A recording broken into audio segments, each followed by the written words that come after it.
Saudaraku, umat Tuhan yang Yesus kasihi, dimanapun saudara berada, Shalom, selamat hari Sabat. Matius pasal 5 mencatat tentang kisah menarik di mana setelah Yesus menelusuri pantai Galilea, maka Yesus naik ke atas satu bukit. Suasana pada saat itu baru saja selesai hujan, dan matahari dengan cerahnya menyinari bumi. Di atas bukit itulah Yesus mengucapkan khotbah yang terkenal, yang disebut khotbah di atas bukit. Setelah Yesus mengucapkan kalimat-kalimat berbahagia, maka Yesus memberikan satu terminologi kepada para pengikutnya. Di dalam Matius pasal 5 ayat 14, kamu adalah terang dunia.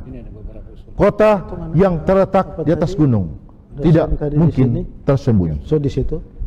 Apa yang dimaksud dengan Yesus yang menyamakan para pengikutnya dengan terang dunia? Apa arti kata terang dunia? Dalam buku Andrews Study Bible, halaman 1254, Tulisan diri supaya mengerti. Kita ambil ini. terang yang Yesus maksudkan adalah Yesus sendiri, kebenaran dan perbuatan baik atau benar. Nanti sabar. Mari kita lihat satu persatu. Terang adalah Yesus sendiri. Di dalam Yohanes 8 ayat 12, Yesus berkata, akulah terang dunia. Barang siapa yang mengikut aku, ia tidak berjalan dalam kegelapan, melainkan ia mempunyai terang. Jadi sesungguhnya siapa saja yang mengikuti Yesus, hidupnya tidak berada dalam kegelapan, tetapi ia berada di dalam terang. Itulah yang Rasul Paulus katakan dalam Galatia 2 ayat 20.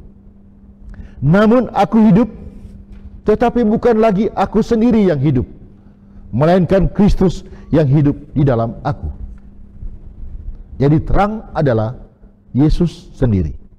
Yang kedua, terang adalah kebenaran.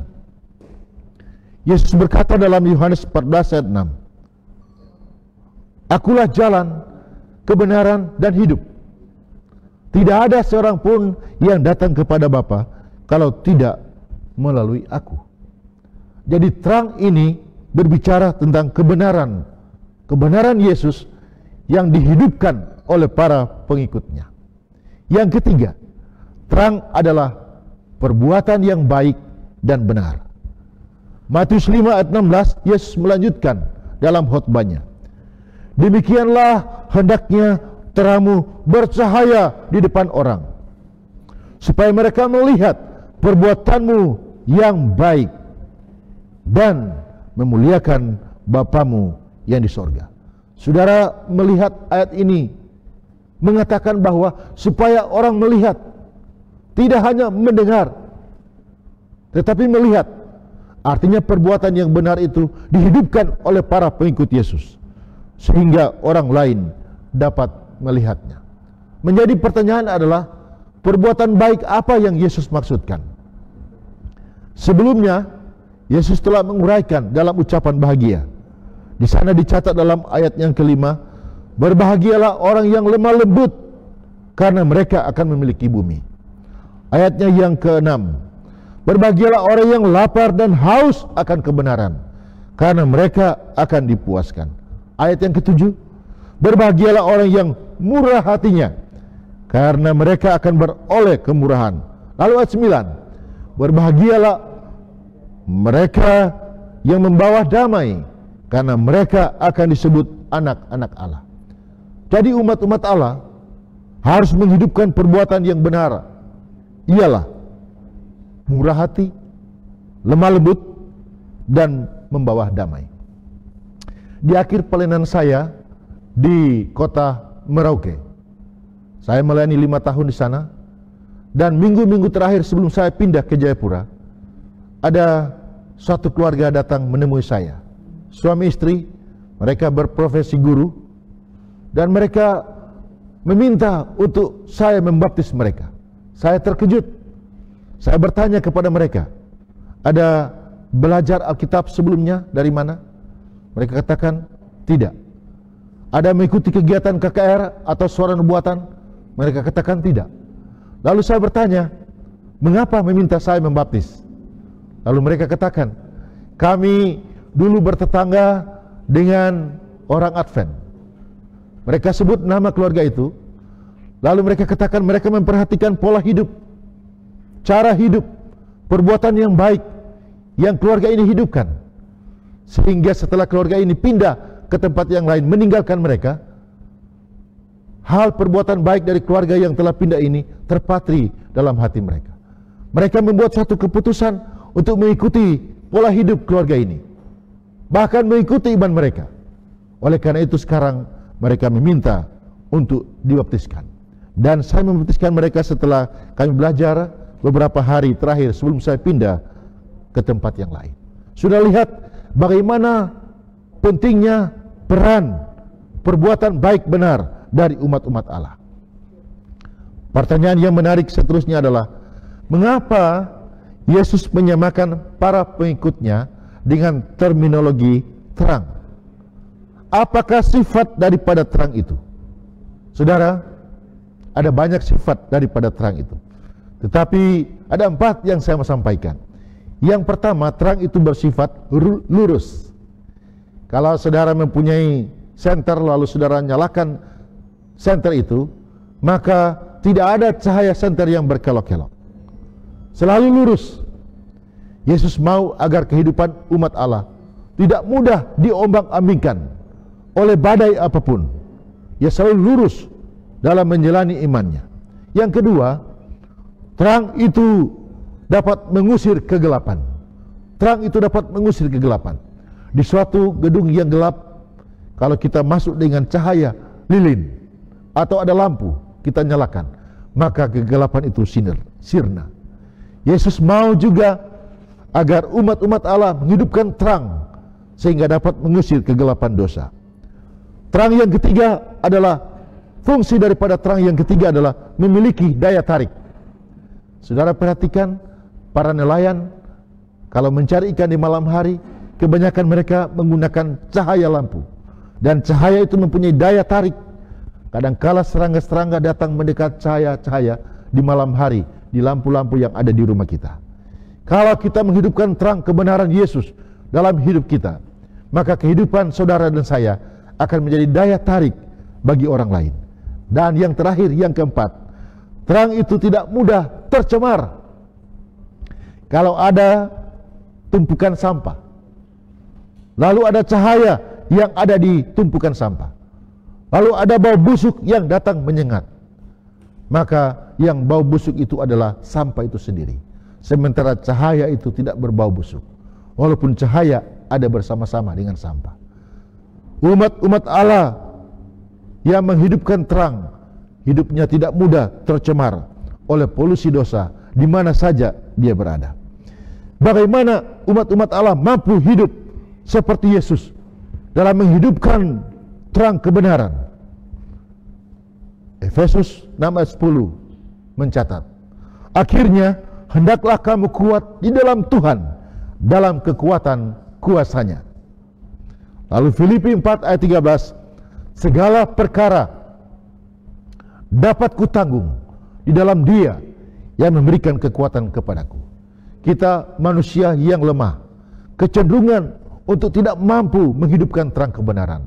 Tetapi bila mana kita telah hidup di dalam Yesus, maka kebenarannya akan menjadi bagian kehidupan kita. Kita sesungguhnya tidak mempunyai terang, kehidupan kita gelap. Roma pasal 3 ayat 23, semua manusia telah jatuh ke dalam dosa dan telah kehilangan Allah. Tetapi bila mana kita telah menerima Yesus sebagai juru selamat dalam hidup kita, maka hidup kita menjadi terang. Kita mempunyai kebenaran, kita memiliki daya tarik. Perbuatan kita dapat dilihat oleh orang lain, dan mereka akan memuliakan Bapa yang di sorga. Kiranya rahmat dan kasih karunia serta kuasa Yesus akan memenuhi kehidupan saudara-saudara dan kita semua, sehingga kehidupan kita dapat menjadi terang.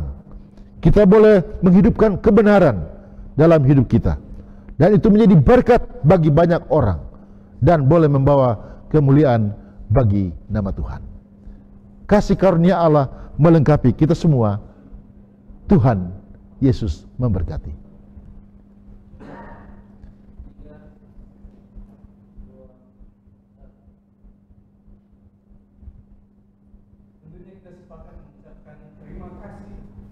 Atas seluruh pembahasan materi yang telah dibawakan oleh para narasumber, Pendeta Frankie Sepang, Pendeta Ramli Mende, dan Pendeta Heri Sutomo.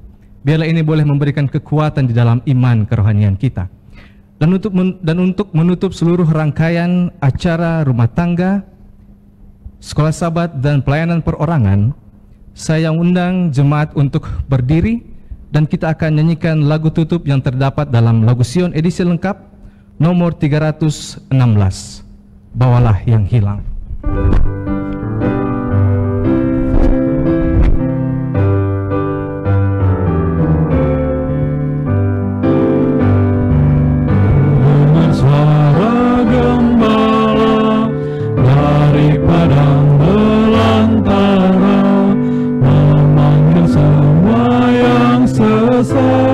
Kembali ke kandang selamat, bawalah yang hilang dari dunia yang berdosa, bawalah yang hilang kepada Tuhan Yesus.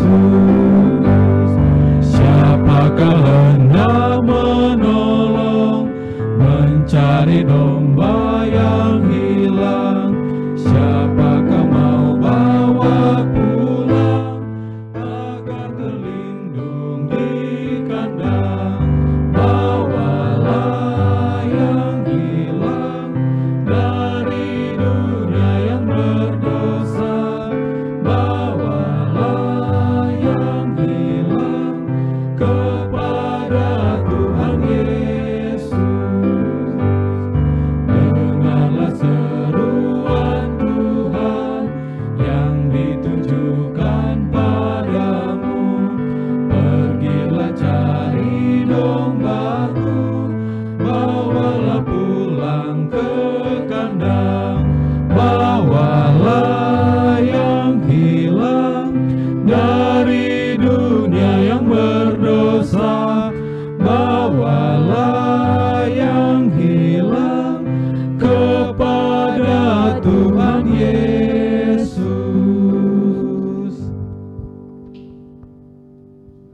Tuhan, mari kita menghampiri Allah di dalam doa. Ya Allah, Bapa di sorga, dikuduskanlah namamu Tuhan. Kiranya rahmat dan kasih setiamu terus memenuhi kehidupan kami. Kami bersyukur karena Allah selalu baik dalam kehidupan kami. Allah telah memberkati acara di pagi Sabat ini, acara rumah tangga, acara sekolah Sabat, dan pelayanan perorangan. Kiranya kami semua diberkati oleh Allah. Kami terus bertumbuh dalam kasih karunia dan tetap setia hingga Maranatha. Ya Bapa di sorga, kami mohon kiranya kasih karunia Allah akan terus menyertai rangkaian acara pada sepanjang hari Sabat ini. Terima kasih karena Allah sudah mendengar dan sudah menjawab seluruh doa kami. Ke dalam pelukan kasih-Mu Tuhan, kami menyerahkan kehidupan kami. Terima kasih, Allah sungguh baik dalam hidup kami. Di dalam nama Yesus kami sembahkan doa ini. Amin.